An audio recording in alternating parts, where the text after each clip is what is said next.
कि जीवन की सबसे बड़ी गलती वो होती है कि जब हम किसी गलती से कुछ सीख ना पाएँ। जी हाँ दोस्तों, सबसे बड़ी बात ये होती है कि एक तो गलती करके हमने गलती की है, लेकिन उस गलती से भी अगर हम कुछ सीख नहीं पाए, ये हमारे लिए गलती स्क्वायर है, मतलब गलती का गलती है। नमस्कार दोस्तों, मैं प्रशांत यादव स्वागत करता हूँ अपने यूट्यूब चैनल बी पॉजिटिव में। और हमेशा हमें ऐसे रहना है कि हम गलती ना ही कर पाएँ। सबसे पहले तो आज रामनवमी है और सबको बहुत बहुत बधाई। आइए, जो कि दैनिक जागरण का हमारा रोज़ का संस्करण रहता है, डिस्कशन रहता है, तो 10 अप्रैल 2022 में क्या क्या है जानते हैं। सबसे बड़ी खबर है, सियासी ड्रामे के बीच इमरान ने छोड़ा मैदान। अब आपको पता ही है कि वहाँ पर अविश्वास प्रस्ताव हुआ था। पहले तो जो उनका सदन था वही डिजोल्व कर दिया गया था, बट सुप्रीम कोर्ट ने कहा कि नहीं नहीं, वो जो डिजोल्व हुआ था वो मान्य नहीं होगा, मतदान होगा। तो अभी मतदान होने वाला है और शायद लग रहा है कि अब जो इमरान खान है वो अपना जो विश्वास प्रस्ताव है वो अविश्वास प्रस्ताव में बदल जाएगा। कहा जा रहा है ये भी कि जो उनके पहले नेशनल असेंबली के स्पीकर और डिप्टी स्पीकर थे उन्होंने इस्तीफा दे दिया है, क्योंकि उन्होंने इस तरीके का जो सरकार को डिजोल्व करने का निर्णय लिया था उन्होंने लिया था। चलिए, ज़्यादा इस बारे में बात नहीं करते, आगे बढ़ते हैं। कहा जा रहा है कि सतर्कता डोज के लिए चुकाने होंगे 375 रुपये। अभी आपको पता ही है कि कोरोना का टीकाकरण हो रहा है। एक समय जब शुरू में टीकाकरण हुआ था उस टाइम पे तो बहुत महंगी महंगी दवाई थी, लेकिन एक सतर्कता डोज, या हम इन्हें हाँ बोल देते हैं कि बूस्टर डोज, ये डोज का पहले 600 या 1200 रुपये था, बट अभी सीरम और बायोटेक जैसी कंपनी जो कि इस तरीके के जो हमारा वैक्सीन है वो बना रही हैं, उन्होंने कहा है कि अब 375 रुपये का ही होगा। पूना वाला, जैसे आपको पता ही, सीरम इंस्टीट्यूट जो मतलब ये जिस तरीके का जो बनाता है ये हमारा वैक्सीन, उसके चीफ हैं। तो एक चीज़ है, आगे इतने रुपए ही देने होंगे। अगर आपको लगवाना है तो आपके पास इसको इनरोल करना होता है, ऑनलाइन इनरोल करके आप लगवाइएगा। एक ये बड़ी खबर है जो कि हमारे एग्जाम्स के लिए जरूर बहुत इंपॉर्टेंट हो सकती है। हाफिज़ सईद का बेटा तलहा शहीद, बोलते हैं हाफिज़ तलहा शहीद, को भी आतंकी घोषित किया गया है। अब इस चीज़ को मैं थोड़ा सा टाइम लेके आपके साथ डिस्कस करूँगा। देखिए, आपको पता ही कि लश्कर-ए-तौबा एक आतंकवादी संगठन है, पूरे विश्व ने मान लिया है। यहाँ तक कि एफटीएफ जो हमारा फाइनेंशियल टास्क फोर्स होता है उसने पाकिस्तान को वॉच लिस्ट में रखा है। वॉच लिस्ट मतलब निगरानी सूची होता है, कि वो देखते हैं कि ऐसा तो नहीं कि पाकिस्तान का जो फिनेंशियल फंडिंग है वो टेररिज्म को जा रही हो, तो इस वजह से उसमें रखा गया है, क्योंकि लश्कर तौबा का वहाँ पे बहुत ज़्यादा इन्फ्लुएंस्ड है। ठीक है, अभी क्या है कि लश्कर तौबा के प्रमुख हैं हाफिज़ सईद और उनका बेटा हाफिज़ तलहा शहीद है। अभी क्या है कि भारत ने अपना जो उसका कानून है, गैर कानूनी गतिविधियां रोकथाम कानून 1967, इसमें उन्होंने संशोधन किया, और उस संशोधन में क्या किया है कि बस इस बंदे का हाफिज़ तलहा शहीद का नाम डाल दिया है। इसका मतलब है कि भारत सरकार अब ये पुष्टि दे चुकी है कि ये बंदा हाफिज़ तलहा शहीद एक आतंकवादी है भारत के लिए। आतंकवादी तो किसी भी देश के लिए आतंकवादी ही होता है, बट जो होता है ना, हर एक देश अपने कुछ ऐसे रूल्स बनाता है, अपने एक्ट बनाता है, उसमें किसी एक इंसान को टेररिस्ट घोषित करता है। जैसे दाऊद इब्राहिम है, इंडियन जो कॉन्स्टिट्यूशन है उसमें अमेंडमेंट करके उसको एक टेररिस्ट का दर्जा दे दिया गया है। तो ये चीज़ें होती। अब भारत ने कानून में फेरबदल करके इसको आतंकी घोषित कर दिया। फ़ायदा क्या होगा? देखिए, पहले तो कुछ करतूतें देख लेते हैं तलहा ने क्या क्या किए हैं। तो 2016 में कहा जाता है कि अफ़गानिस्तान के शहर में भारतीय जो कंसुलेट था वहाँ पर आतंकी हमला करवाया। फिर बोला जा रहा है कि 2017 में लाहौर में कश्मीरी जो हमारे युवा हैं, नौजवान हैं, उनको बुलाया और दाऊद इब्राहिम और बुरहान वानी बनने की शपथ दिलाई। इसके बाद और ऐसे बहुत सारे काम किए जिससे उसी गतिविधियाँ भारत के खिलाफ आतंक को बढ़ाने के को हमेशा उकसाती रहने वाली थी। ठीक है, अब स्पेशली से होगा क्या, इसके बाद हम बात करते हैं। तो देखिए, आतंकवाद के खिलाफ पूरा विश्व संघर्ष कर रहा है और आगे समय तक करता रहेगा। एक दूसरे का सहयोग देश पा रहे हैं, नहीं पा रहे हैं, अपने अपने मोटिव के हिसाब से चल रहे हैं। बात क्या होती है कि अगर एक देश किसी भी इंसान को आतंकवादी लिस्ट में डाल देता है, तो जब किसी दूसरे देश से आतंकवादी जो आतंकवाद के खिलाफ कोई सहयोग होता है, जब बात करता है, रणनीति बनाता है, तो वो देश उस इंसान के खिलाफ जितनी भी उसकी इन्फॉर्मेशन होगी वो दूसरे देश को देती है। जैसे मान लीजिए कि इंडिया है, इंडिया अभी बता दिया कि ये जो हाफिज़ तलका सईद है ये आतंकवादी है उनकी नज़रों में। तो जब मान लीजिए, सपोज़ कर लीजिए कि ईरान से अगर भारत बात करता है आतंकवाद के खिलाफ सहयोग के लिए, तो ईरान जितनी भी इंफॉर्मेशन हाफिज़ तलका सईद की होगी वो इंडिया को प्रोवाइड करेगा, और इंडिया उन लोगों की प्रोवाइड करेगा जिसे ईरानियन गवर्नमेंट ने उन्हें आतंकवादी घोषित कर रखा हो। तो अभी आप समझ में आ गया होगा कि किसी को आतंकवादी लिस्ट में शामिल करवाना, घोषित करवाना किसी देश के लिए कितना इंपॉर्टेंट होता है। आई होप आपको समझ में आ गया हो। चलिए आगे बढ़ लेते हैं। आगे खबर है हमारे इलेक्शन कमीशन से। उन्होंने कहा है कि मतदाता तय करें दलों के मुफ्त उपहार के प्रस्ताव संभव हैं या नहीं। देखिए, सबसे बड़ी बात ये होती है कि जब चुनाव होता है तो बहुत सारे लोग कहते हैं कि हम ये देंगे, हम वो देंगे, हम लैपटॉप देंगे, हम मोबाइल देंगे। कुछ चीज़ें ऐसी होती हैं जो गिफ्ट देने की बात होती है कि हम ये गिफ्ट कर देंगे। मोबाइल देना, लैपटॉप देना, ये किसी बजट में शामिल नहीं होता, ये गिफ्ट में शामिल होता है कि गवर्नमेंट फिर ये गिफ्ट देगी, और वो बजट का पैसा भी नहीं होता। हालांकि वो पैसा कहाँ से लाएंगे, कहीं ना कहीं से तो राज्य का ही पैसा होगा, बट चलिए कोई बात नहीं, वो पैसे को मुफ्त उपहार माना जाता है। तो इसमें क्या हो जाता है कि जब ऐसे करते हैं, जब सरकारें बनती हैं तो लोग अपने वादे को पूरा करने के लिए वो उपहार देते भी हैं। तो इस चीज़ को लेकर सुप्रीम कोर्ट में बोला गया कि भाई इस तरीके से तो आप राज्य को कंगाल कर रहे हैं, वहाँ की इकोनॉमी को प्रभावित कर रहे हैं। तो बोला जा रहा है कि अब जो राजनीतिक दल होंगे वो मुफ्त उपहार लेंगे लोग कि नहीं लेंगे, ये राजनीतिक खुद दल का अपना नीतिगत फैसला है, और इसको अब मतदाता ही विचार करें इस पर कि उनको लेना है या नहीं लेना है। तो एक इन्फॉर्मेशन थी इस बारे में कि हम मतदाता भी सोच सकते हैं कि हमें क्या करना है, क्या नहीं करना है। चलिए आगे बढ़ लेते हैं। राजधानी दिल्ली की तो सबसे बढ़िया है हाय गर्मी। गाने भी हैं और बहुत कुछ है, लेकिन गर्मी ने बोला जा रहा है कि पूरे 72 साल के रिकॉर्ड तोड़ दिए हैं। हर साल रिकॉर्ड टूटते हैं, रिकॉर्ड बनते हैं कि इस साल ऐसा हुआ, इस साल ऐसा हुआ।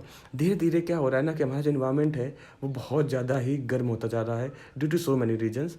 ठीक है, अभी जो हमारे इन्वायरमेंट हैं, जो चाहते हैं कि हमारा इन्वायरमेंट रहे, बहुत सारे लोग काम कर रहे हैं इसमें, बट स्टिल अभी जो आमजन है वो उनकी इतनी समझ में नहीं आ रहा है। तो वही है कि चीज़ों को पढ़िए, समझिए थोड़ा सा, किस तरीके से हम इन्वायरमेंट को बचा सकते हैं। कम से कम प्लास्टिक का यूज़ कीजिए, कम से कम 2 पहिया वाहन, 4 पहिया वाहन या खुद के वाहन को यूज़ कीजिए, कि जिससे कि आप ज़्यादा कार्बन डाइऑक्साइड यूज़ ना उत्सर्जित कर पाएँ। कार्बन का जितना उत्सर्जन होगा, CO2 जितना ज़्यादा उत्सर्जन होगा, हमारे एनवायरनमेंट को उतनी ज़्यादा नुकसान होगा, उतना ही हमारा अभी देखिए, बात आती है कि ग्रीन हाउस गैसेस की, या हम बोल सकते हैं कि जो हमारा जो जितना भी आर्टिक ओशियन है या इस तरीके के जो बहुत बड़े हमारे आइसबर्ग्स हैं वो पिघल रहे हैं। तो कैसे पिघलेंगे? अब इतना ज़्यादा अभी हो रहा है, आप सोचिए जून जुलाई में क्या होगा। तो उस टाइम पे क्या होगा कि हमारा जो इस तरीके का रेट होगा, उनका पिघलने का रेट होगा, वो बहुत ज़्यादा हो जाएगा। इससे 2 घाटे होंगे।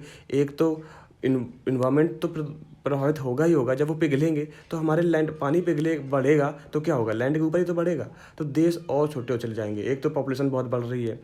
तो ये एक ऐसी विडंबनाएं हैं, ऐसा एक क्या बोल सकते हैं कि आने वाले समय में एक ऐसा भयावह तस्वीर प्रस्तुत करता है जिससे कि लोग बहुत डर जा रहे हैं। और लोग होता है ना कि जो इन्वायरमेंटलिस्ट होते हैं वो बहुत काम करते हैं चीज़ों पे, और लोग सोचते हैं कि अरे इतना क्यों हो रहे हैं, हर एक आदमी प्लास्टिक ऐसे फेंक दे रहा तो हम भी फेंकेंगे। अगर एक आदमी थोड़ा सा अगर कुछ अच्छा करेगा तो चीज़ें चैन बनाती हैं। एक इंसान को करते हुए एक आदमी फेंक देता है, उसको देख के 10 लोग और फेंक देते हैं। अगर एक आदमी नहीं फेंकेगा तो उसको देख के 10 लोग, शायद 8 लोग ना फेंकें। तो चीज़ें होता ना कि एक चना बाहर नहीं फोड़ सकता, लेकिन बड़ी बात यह है कि एक चना शुरुआत तो कर सकता है बाहर फोड़ने की या कोई बड़ा काम करने की। तो वो एक चना आप बनिए, हम खुद बने, ताकि हम अपने एनवायरनमेंट को बचा सकें, अपनी आने वाली पुश्तों को बचा सकें। चलिए बहुत ज़्यादा लेक्चर हो गया, बट स्टिल हमें सोचना पड़ेगा अपने एनवायरनमेंट को लेके, पेड़ लगाने को लेके। आजकल लोग पेड़ों को बेरहमी से काटते हैं। अगर कहीं पेड़ लगे हैं तो उनको पानी वगैरह जो उनकी बेसिक चीज़ें हैं वो हम दे सकते हैं। एक आम आदमी 1-2 पेड़ों को लगा सकता है, उनको पानी दे सकता है, बट अब किस नेचर की वजह से नहीं दे पाते, ये हमारी नेचरिंग ऐसी है, हमें कुछ समझ में नहीं आ रहा कि हम इतना ख्याल नहीं रखते, और फिर कहते हैं कि बहुत गर्मी है। इतनी गर्मी है, लोग अभी से एयर कंडीशनर्स यूज कर रहे हैं, AC जिसको बोलते हैं, उससे AC से फैन गैसेस निकलती हैं जो कि हमारे एनवायरनमेंट के लिए बहुत ज़्यादा नुकसानदायक होती हैं। आजकल हालांकि बहुत ज़्यादा इन्वायरमेंट फ्रेंडली ऐसे कूलेंट आ रहे हैं, बट वो कूलेंट जितना फ्रेहान गैसेज हाइड्रोफ्लोरोकार्बन जो होती हैं वो नुकसान नहीं पहुंचाती, बट ऐसा नहीं है कि वो नुकसान नहीं पहुंचाती एनवायरनमेंट को। कंपैरिजन में थोड़ा कम पहुंचाती हैं, बट पहुंचाती हैं। तो प्लीज़ कोशिश कीजिए कि जितना आप एनवायरनमेंट के लिए कर पाएँ। आने वाला समय बहुत खतरनाक हो सकता है। चलिए आगे बढ़ लेते हैं। कुछ राजनीतिक खबरें हैं जिनको हम नहीं आपसे डिस्कस करेंगे। इधर एक थोड़ी सी क्या ही बोले कौन सी खबर होगी, बट खबर है तो मैं आपसे शेयर कर देता हूँ कि सोनम कपूर के बंगले, आपको पता ही है कि बॉलीवुड की अभिनेत्री हैं सोनम कपूर, उनकी शादी हुई है और वो दिल्ली में जो उनका दादी सासू माँ रहती हैं, सतला आहूजा जिनका नाम है, उनके घर में 2.4 करोड़ की जेवर और नकदी की चोरी हुई है। रिपोर्ट लिखाई गई है, छानबीन चल रही है। चलिए देखते हैं आगे। मैंने आपसे बहुत डिस्कस किया है इस मामले में, हमेशा डिस्कस करता रहता हूँ कि सुपरटेक के टावरों को दोस्त, सुपरटेक जो हमारे टावर हैं नोएडा में, आपको पता ही है, उनको उनकी जो बनावट थी उस पर उंगली उठाई गई है, तो अब उनको गिराया जाएगा। तो आज उसका परीक्षण विस्फोट होगा। हालांकि 14 या 15 एग्जैक्ट मुझे डेट नहीं याद है, उस दिन उसका फाइनली होना है, बट आज उसका परीक्षण विस्फोट होगा। एक देखा जाएगा कि विस्फोट कैसे होगा, कैसे नहीं, गिरेगी, धराशायी होगी कि नहीं होगी, क्योंकि बहुत बड़ी बिल्डिंग है, वहाँ पे बहुत ज़्यादा लोग रहते हैं, तो बिल्डिंग को ऐसे गिराया जा रहा है कि वो बिल्डिंग उतनी ही जगह में ऊपर से आकर नीचे गिर जाए। शायद अगर आपको याद हो कि जब हमारा क्या बोल सकते हैं, जब अमेरिका में जो टावर थे उस पर जब अटैक किया गया था टेररिस्ट के द्वारा, तो जब एरोप्लेन उसके अंदर गया था तो वो टावर पूरा ऊपर से नीचे तक धंसता चला गया था। तो ऐसे ही इसको भी विस्फोट से किया जाएगा कि टावर ऐसा विस्फोट होगा कि वो ऊपर से जाके नीचे तक वहीं धंस जाए, ताकि बगल में, क्योंकि इतने बड़े बड़े टावर्स अगर गिरेंगे तो बहुत सारे प्रॉपर्टी और लोगों को हानि हो सकती है। चलिए बात कर लेते हैं पेज नंबर 3 की, राजनीति की।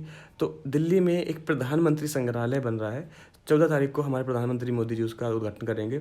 है क्या ये प्रधानमंत्री संग्रहालय? तो प्रधानमंत्री संग्रहालय है कि हमारे आज तक जितने प्रधानमंत्री रहे हैं उनके बारे में थोड़ा बहुत जानकारी, उनको जो कभी गिफ्ट्स मिले या उनके जीवन से कोई जुड़ी हुई कोई रोचक कहानी या रोचक तथ्य, उन सारी चीज़ों को यहाँ पे दिखाया जाएगा, उनसे जुड़ी चीज़ों को बताया जाएगा। हमारे पंडित जवाहरलाल नेहरू से लेकर अब तक के जितने भी पीएम हो चुके हैं, उनके जो विरासत थी, उनका जो क्या कहते हैं, उनके जो पल थे उनकी लाइफ के, उनके जो डिसीजंस थे, उनके बारे में दिखाया जाएगा। तो एक बहुत अच्छी पहल है कि इस तरीके से हमें जानने को मिलेगा। हमारे जो युवा लोग हैं, हम लोग हैं, वहाँ पे जाके देखेंगे कि हालांकि हमने आज तक बहुत पढ़ा है, बहुत सारे ऐसे क्या कहते हैं जो मूवीज़ हैं या टीवी सीरियल्स हैं जो आते रहते हैं टाइम पे, बट स्टिल जब हम जाके हकीकत में वहाँ पे देखेंगे, जो बहुत सारे मोनूमेंट्स थे, बहुत सारे जो क्या बोलते थे अंडरटेकिंग्स होते थे, हस्ताक्षर वाले जो होते थे, उनको वहाँ पे देखेंगे तो हमें एक अलग ही जानकारी मिलेगी। संग्रहालय मतलब सारी चीज़ें वहाँ पे संग्रहित की जाएंगी जितने भी हमारे देश के प्रधानमंत्री थे।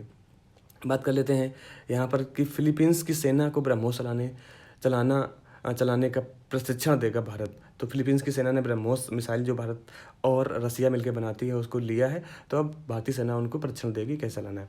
इसके बाद उत्तर प्रदेश के लिए बहुत बड़ी खबर है। मुख्यमंत्री योगी आदित्यनाथ ने बोला है कि पुनर्वास से पहले नहीं हटेंगी गरीब की झोपड़ी। तो ये गरीबों के लिए बहुत बड़ी बात है कि पहले किसी भी, या तो सरकारी काम हो या प्राइवेट काम हो, अगर किसी गरीब की झोपड़ी हटाई जा रही है तो इससे पहले इंश्योर करना पड़ेगा कि उसको कहीं रहने की जगह दी जाए। वो चाहे आरक्षित श्रेणी की होगी ज़मीन कोई, या कहीं से भी सरकार अगर उन्हें हटाएगी तो उन्हें ज़मीन देगी, उनको रहने के लिए झोपड़ी देगी। चलिए बात करते हैं अगले उसमें। तो गुमनाम नायकों और अहम योगदान को मान्यता देने की जरूरत है। वेंकैया नायडू क्या है, हमारे अभी उपराष्ट्रपति हैं। तो अभी संगीत नाटक अकादमी पुरस्कार समारोह हुआ, जो कि हर साल हमारे नाट्य संगीत मान लीजिए, फिल्म संगीत मान लीजिए, फिल्मी दुनिया मान लीजिए, इनके लोगों को दिया जाता है। तो उसमें उन्होंने बोला है कि ऐसे गुमनाम हीरो थे जिनके बारे में लोग नहीं जानते, उनको मान्यता देने के लिए, उनके योगदान को बाहर दिखाने के लिए बहुत ज़रूरी है। और जो हमारा बॉलीवुड टाइम पे कर रहा है, जैसे अभी RRR मूवी आई थी जिसमें 2 लोगों के बारे में बहुत अच्छे से बताया गया था, हालांकि हमारे वो अनसंग हीरोज थे। अगर बात करें हम सरदार ऊधम सिंह, एक बॉलीवुड की मूवी आई थी, उसमें सरदार ऊधम सिंह की लाइफ को बताया गया था। एंड उस एक रिवोल्यूशनरी जो हमारा नौजवान था उसके बारे में बताया गया था कि क्या उन्होंने किया, क्या नहीं किया। तो वो क्या होता कि एक लाइन सिर्फ लिखी होती हमारी हिस्ट्री में कि सरदार ऊधम सिंह थे और उन्होंने जाके वहाँ पर जनरल डायर को गोली मार दी, जाके इस तरीके से कर दिया, जाके उस तरीके कर दिया। बट जब मूवी में दिखाया गया कि कैसे पटकथा पूरी तैयार हुई थी, तो वही होता कि अनसंग हीरो को अभी टाइम है कि हम उनका जो योगदान था उसको मान्यता दें और उसको लाएं सामने, क्योंकि हमारी स्वतंत्रता की जो लड़ाई थी उसमें एक नहीं सैकड़ों अरबों ऐसे अनसंग हीरो थे जिन्होंने अपना योगदान दिया, बट अनफॉर्चुनेटली उन्हें हम रिकॉग्नाइज़ नहीं कर पाते। टाइम है कि हम उन्हें भी रिकॉग्नाइज़ करें और उनको उचित जो हमारा सम्मान है वो हम उन तक पहुँचे।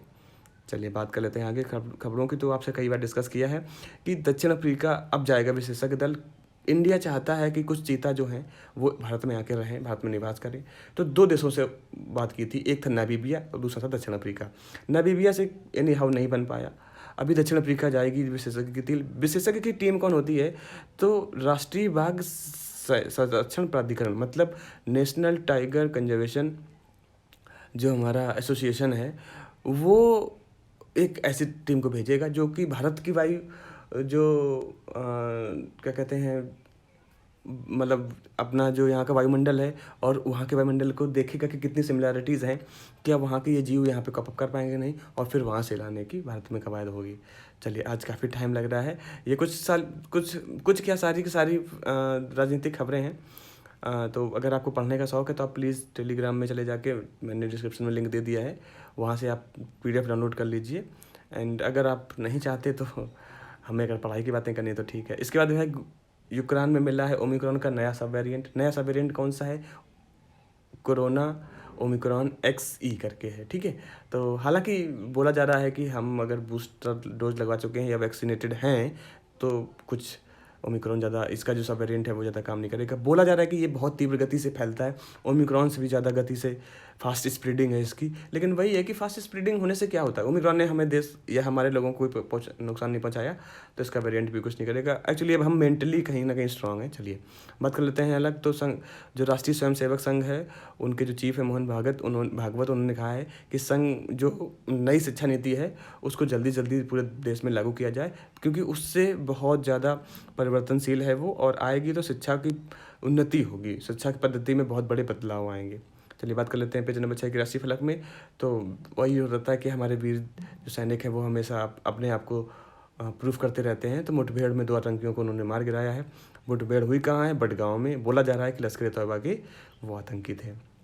बाकी जैसे कि हमारा इस समय नवरात्रि चल रही है, उसी तरीके से रमज़ान जो महीना होता है वो भी चल रहा है। इसमें भी लोग काफ़ी अच्छे से होते हैं, पवित्र ये जो माह है माना जाता है। तो बोला जा रहा है कि त्याग, तपस्या और आध्यात्मिक शुद्धि का अवसर है रमज़ान। इस पूरे महीने लोग, स्पेसिफिकली मुस्लिम समुदाय, अपने आप को पाक करने की कोशिश करता है, अपने आप को शुद्ध करने की कोशिश करता है। चलिए बात करते हैं आगे कुछ खबरों की। तो बिजनेस, आज संडे है तो आपको पता ही, सोना चांदी का रेट तो आता नहीं, बट स्टिल जो आता है उसके बारे में बात करते हैं। कंपनियों को लुभा रहा है 4 दिनों का कामकाजी मॉडल। ऐसा भी होगा क्या? देखिए क्या है कि जो कुछ फॉरेनर्स, जो मतलब जो अपने देश की कंपनीज हैं जो कि विदेशों में हैं, वहाँ पे क्या होता है कि वहाँ पे 4 दिन के काम का फोकस किया जा रहा है।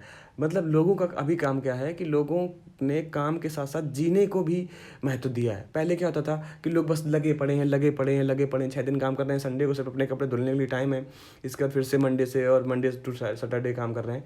बट अभी लोगों की मेंटालिटी, या हम बोल सकते हैं कि उनकी जो एक आस है, वो काम करने के साथ साथ जो लाइफ है ना उसको अच्छे से जीने के भी और अग्रसर करते हैं। बताया जाता है कि मतलब लोग चाहते हैं कि हम काम करें, हम उतना कमाएं, लेकिन उसके साथ हम जिएं भी। तो उस चीज़ का सबसे बड़ा है कि 4 दिन का जो कामकाजी मॉडल है वो लोगों को बहुत ज़्यादा फ़ायदा हो रहा है। इससे 2 फ़ायदे होंगे। देखिए, एक तो है कि हर एक आदमी औसतन कमाएगा, नंबर 1 कि 4 दिन का काम मिलेगा। इसका मतलब है कंपनी तो बंद नहीं होगी, बट शिफ्ट टाइप होगा। इसमें क्या होगा कि ये कंपनी ज़्यादा से ज़्यादा लोगों को इनरोल कर पाएगी, एम्प्लॉयमेंट दे पाएगी। नंबर 2 ये है कि हमारी इतनी विश्व की पॉपुलेशन है, या मान लीजिए कि देश की पॉपुलेशन है, जो कि बड़ी बड़ी कंपनीज अकोमोडेट कर पाएंगी। इसका ड्रॉबैक सिर्फ एक ही हो सकता है कि लोगों को कम पैसा मिलेगा। लेकिन वही है कि आजकल लोगों को कम पैसा या ज़्यादा पैसा नहीं लुभाता, उनको लुभाता है उनकी लाइफ को कितना सुकून मिल रहा है, कितना स्पेस मिल रहा है। तो चलिए, आई होप भारत में भी ऐसा ही हो जाए, 4 दिन का कामकाजी मॉडल, तो काफ़ी लोगों को एम्प्लॉयमेंट भी मिले, उसके साथ साथ लोगों को अपने जीने का जो नज़रिया है वो भी मिले। क्योंकि जब लोगों के पास पैसा होता है तो उनको जीने के बहुत सारे सुझाव आते हैं, टाइम पे चीज़ें होने रहती हैं। आई होप, देखते हैं। अभी तो 60% लोगों को बोला जा रहा है कि नहीं ये सही है, पैसा कम मिले बट टाइम हमें ज़्यादा मिल जाए, 4 दिन का काम सही है, कोई बात नहीं, आगे देखते हैं क्या होता है। इसके बाद जो हमारा रिजर्व बैंक है RBI, उसने कहा है कि 0.5% महंगा होगा कर्ज। अब देखिए, ये 0.5% महंगा होगा कर्ज किसके लिए? एक होता है रेपो रेट। रेपो रेट क्या होता है कि जब कोई बैंक, जैसे मान लीजिए कि मैं SBI हूँ और मैं RBI के पास जाऊँगा, तो RBI मुझे एक सर्टेन रेट पे पैसे देगा, तो वो जो रेट होता है उसको कहते हैं रेपो रेट, ठीक है। तो अभी पहले रेपो रेट 4% का था, अभी वो बढ़ा के 0.5% और बढ़ा के 4.5% करने की उम्मीद जताई जा रही है। संकेत है, अभी किया नहीं है, संकेत है। तो आरबीआई कह रही है कि हो सकता है कि आने वाले टाइम पे जो लोन है वो कर्ज है वो महंगा हो जाए। जब वो 0.5% बढ़ाता है आरबीआई रेपो रेट, मतलब बैंकों को इतना बढ़ा के देता है, बैंक फिर आके यहाँ पे रिफ्लेक्ट करते हैं और वो इसको 0.67% या ऐसे ही अपने हिसाब से वो इसको आगे बढ़ाते हैं। तो ये एक आकलन है और देखते हैं कि क्या होता क्या नहीं होता। चलिए बाकी कुछ खबरों में, अगर आप राशिफल पढ़ने के शौकीन हैं तो मैंने यहाँ पे दे रखे, आप इसका स्क्रीनशॉट ले सकते हैं। चलिए बात करते हैं वैचारिकी में। तो वैचारिकी में सारे पॉलिटिक्स से रिलेटेड आज ये हमें दिख रहे थे, कोई भी ऐसा नहीं लगा। हाँ, यहाँ पर एक है जीवाश्म ईंधन का विकल्प क्या हो सकता है। तो सूक्ष्म शैवाल, आपने देखा होगा कि पानी आनी जब होता है ना, तो वहाँ पे एक अजीब सा एक हम अब लोकल लैंग्वेज में उसको काई बोलते थे, तो उसको उस शैवाल बोलते हैं, उसको मतलब माइक्रो एल्गी बोलते हैं, जो कि काफ़ी सूक्ष्म होती है। तो उसको भी देखा गया, उससे भी बहुत ज़्यादा एनर्जी मिली जा सकती है। तो जीवाश्म ईंधन जो कि हमारा पेट्रोल डीजल होता है, हमारी गैसेस जो होती हैं वो मानी जाती हैं, उसको बोला जा रहा है कि हम कहीं ना कहीं इस चीज़ को भी यूज़ कर सकते हैं। सूक्ष्म शैवाल जो हमारे होते हैं, माइक्रो एल्गी जो होते हैं, उनसे क्या होगा कि वातावरण में हर जगह वो पनप जाते हैं और उनके वेरिएंट भी बहुत सारे होते हैं। तो उनके जो अच्छे वेरिएंट हैं जो कि इस तरीके की एनर्जी दे सकते हैं, ईंधन का प्रयोग के रूप में आ सकते हैं, उनको यूज किया जा सकता है। तो एक बहुत ही अच्छा ऑप्शन दे रखे हैं हमारे लिए कि हम जीवाश्म ईंधन को विकल्प के रूप में देखें। हालांकि आजकल तो हाइड्रो इलेक्ट्रिक बहुत इंपॉर्टेंट हो गया, बट स्टिल जो साइंटिस्ट हैं वो रिसर्च करते रहते हैं टाइम टू टाइम कि हमें और कुछ ऐसे विकल्प मिलते रहें जिससे कि हमारे इन्वायरमेंट पे ज़्यादा प्रभाव ना पड़े। और देखिए बात घूम फिर के इन्वायरमेंट पे ही आ जाती है। चलिए नेक्स्ट बात करते हैं बिहार की। वहाँ पे बोला गया है कि अस्पतालों में निर्बाध बिजली आपूर्ति होनी चाहिए। देखिए वो सिर्फ एक बिहार की कंडीशन हो या किसी और राज्य की जो कि और भी मतलब काफ़ी बदतर स्थिति में हो या किसी अच्छी स्थिति में हो, हॉस्पिटल्स एक ऐसी चीज़ है जहाँ पे हर समय बिजली होनी ही चाहिए। क्योंकि बहुत सारे ऐसे ऑपरेशंस होते हैं या बहुत सारे ऐसी चीज़ें ट्रीटमेंट्स चल रहे होते हैं जहाँ पे बिजली की बहुत ज़रूरत है, और वहाँ पर तो निर्बाध मतलब बिना किसी रुकावट के अब बिजली आपूर्ति होनी ही चाहिए। चलिए ये वो था। इसके बाद यहाँ पर है IIT खड़गपुर। यहाँ पे देखिएगा दुनिया के शीर्ष विश्वविद्यालय में शामिल हुआ है। इससे पहले 2021 में इसको 44th रैंक मिली थी, अभी 2022 में इसको 37th रैंक मिली है। तो एग्ज़ाम से पूछा जा सकता है कि हाल में ही कौन सा IIT खड़गपुर है जो शीर्ष उसमें शामिल हुआ है, तो हम बोल सकते हैं कि IIT खड़गपुर। चलिए बात कर लेते हैं हम अगर विश्व की।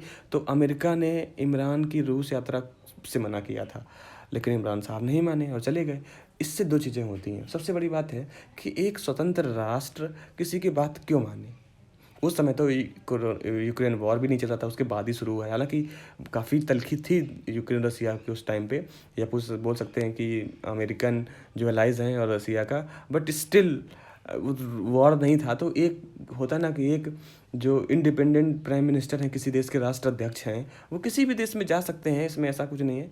तो ये बोला जा रहा है। फिर उसके बाद जो विदेश मंत्री हैं महमूद कुरैशी ने नेशनल असेंबली दावा किया है कि नहीं अमेरिका ने मना किया था। तो आप अमेरिका कब तक पिट्ठू बन के रहेंगे। आप एक इंडिपेंडेंट देश हैं, बहुत कुछ है आपके अंदर, आपके लोगों में। अब ऐसी सियासी मत कीजिए कि आप किसी के चमचे बन के रह जाएं। चलिए उनकी अपनी खुद की पॉलिटिक्स है, उनको जो उन्हें लगता है वो करें। अमेरिका ने मना कर दिया तो हम नहीं जाएंगे, ये कौन सी बात है। हालांकि अगर इमरान खान साहब ने अमेरिका के मनाही पर के बावजूद भी गए हैं तो उनको हैट्स ऑफ की, मतलब आप इतने जिगर वाले रहे। चलिए बात कर लेते हैं यूक्रेन के। तो आपको पता ही है कि बहुत ज़्यादा मतलब अजीब स्थिति में वो युद्ध पहुंच चुका है। समझ ही नहीं आ रहा कि अब इस युद्ध का क्या हल होगा। तो पूर्वी यूक्रेन से बहुत लोग पलायन कर रहे हैं, करेंगे ही। जब इतना ज़्यादा मतलब संकट में राज्य है, राष्ट्र है, तो लोग क्या ही करेंगे। या तो फिर वो लड़ेंगे मरेंगे, या तो वहाँ रह के मरेंगे, तो या तो पलायन करके अपने आप को बचाएंगे। चलिए हालांकि इस पर कोई टिप्पणी नहीं कर सकते, क्योंकि जो लाइफ सिचुएशन फेस कर रहा है उसको समझ में आ रहा है कि उसे क्या करना बेहतर होगा। रही बात श्रीलंका की, तो श्रीलंका में अनाज खरीदने के लिए घर के गहने बेचने पड़ रहे हैं लोगों को।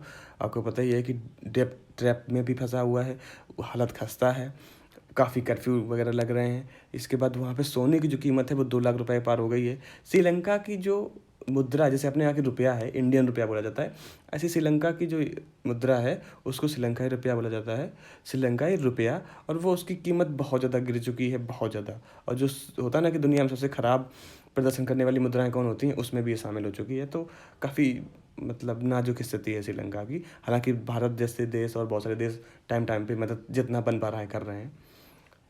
इसके बाद है स्कॉटलैंड संग्रहालय से भारत को वापस मिलेंगी 7 कलाकृतियाँ। तो जैसे कि अभी कुछ दिन पहले ऑस्ट्रेलिया से भारत ने जो उसकी कलाकृतियाँ थी, मूर्तियाँ थी, वो भारत वापस लाए हैं। ऐसे ही स्कॉटलैंड से भी अब भारत इस तरीके से बात कर रहा है कि उनकी जो धरोहर है आप उनको वापस कीजिए, और देश मान भी रहे हैं। बात करते हैं दे दनादन टाटा IPL की, तो बहुत कुछ चल रहा है। सबसे बड़ी बात है कि मुंबई इंडियंस और CSK, इनका पता नहीं क्या हो गया है, 4-4 मैच खेली हैं और चारों चारों मैच हारी हैं। आगे आने वाले समय में क्या होगा। हालांकि मुंबई इंडियंस का तो ये रहा है कि शुरुआत के 5 मैच हारते हैं, फिर इसके बाद वो विनर बन जाते हैं। लेकिन देखते हैं इस बार क्या होता है। तो वही बताया गया, कल मैच था तो उसमें मुंबई इंडियंस की भी हार हुई है और CSK की भी हार हुई है। चलिए बात करते हैं आगे कुछ खबरों की।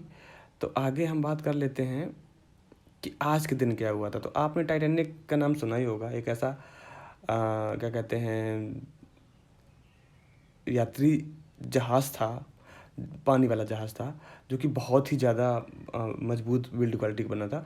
तो आज के दिन 1912 में दुनिया के सबसे बड़ा जो भाप पे आधारित जहाज़ था, वो मतलब आखिरी बार अपनी यात्रा पर बाहर गया था। और उसमें बोला जाता है कि 14 अप्रैल 2012 को ये आइसबर्ग से टकराया था, ये डूब गया था। एंड देखिए आप पिक भी देख सकते हैं, इस पर मूवी भी बनी है, उस मूवी में भी काफ़ी चीज़ दिखाया गया है। बोला जाता है कि इसमें बहुत सारे लोग सवार थे, जिसमें 1500 लोगों की जान गई थी और 700 लोग लगभग बचा लिए गए थे। तो काफ़ी दुखद था आज का दिन। आज का दिन मतलब 10 अप्रैल। चलिए बात कर लेते हैं यहाँ पर। तो बोला जा रहा है कि खेलों से बच्चों की एकाग्रता में होता है सुधार। देखिए गेम एक ऐसी चीज़ होती है जिससे बच्चों के लिए 3-4 गुण होते हैं। जितना मैं गिना पाता हूँ आपको गिनाता हूँ। सबसे बड़ी बात है कि उनके अंदर एक स्पोर्ट स्पिरिट आती है, मतलब साथ में जो होता है ना, टीम स्पिरिट, टीम वर्क करने का एक एक जुनून आता है। ठीक है। दूसरी चीज़ आती है कि कभी ना हारने वाला जज्बा। स्पोर्ट्स में क्या होता है कि हम खेलते हैं, अपना जान लगा देते हैं, कभी ना हारने वाला जज्बा दिखाते हैं। तीसरी चीज़ होती है कि हम अपने आप का 100% देना चाहते हैं। चौथी चीज़ होती है कि हम उस चीज़ से इंटरटेनमेंट भी हमें मिलता है, हमें खुशी भी मिलती है। वो जीते हारे हमें बहुत कुछ सीखने को मिलता है। अगर बात करें हम, ये चलो ये तो चीज़ें थी कि हमें आउटर में दिख रहा है। बात करें अगर हमें कि मानसिक रूप से हम कितने स्ट्रांग होते हैं, तो बोला जा रहा है कि सबसे पहले तो एकाग्रता। जब हम खेलते हैं हमारा ध्यान एकाग्र होता है, हमें फोकस करना होता है लोगों की कमियों पे या अपनी अच्छाइयों पे। हम कोई भी गेम खेलते हैं उसके अप एंड डाउन्स पे, तो हमारी एकाग्रता बढ़ती है। वो रिफ्लेक्ट होती है जब हम कोई दूसरा काम करते हैं, वहाँ पर उसमें अपने आप को बिल्कुल होते नहीं कि विलीन हो गए उस काम में। दूसरी चीज़ होती है कि ऐसे बहुत सारी चीज़ें हैं कि हम फिजिकली फिट रहते हैं। फिजिकली फिट कुछ मान लीजिए जैसे चेस वगैरह हो गए, उसमें तो ऐसा कुछ खेल ही नहीं है कि हम फिजिकली कुछ कर पाएँ, बट स्टिल हम कहीं ना कहीं मेंटली तो वर्साइल होते ही होते हैं खेल खेल करके। तो ये चीज़ें थी जो कुछ मैंने आपके साथ शेयर किया। बाकी ये फिल्मी दुनिया कुछ खबरें हैं।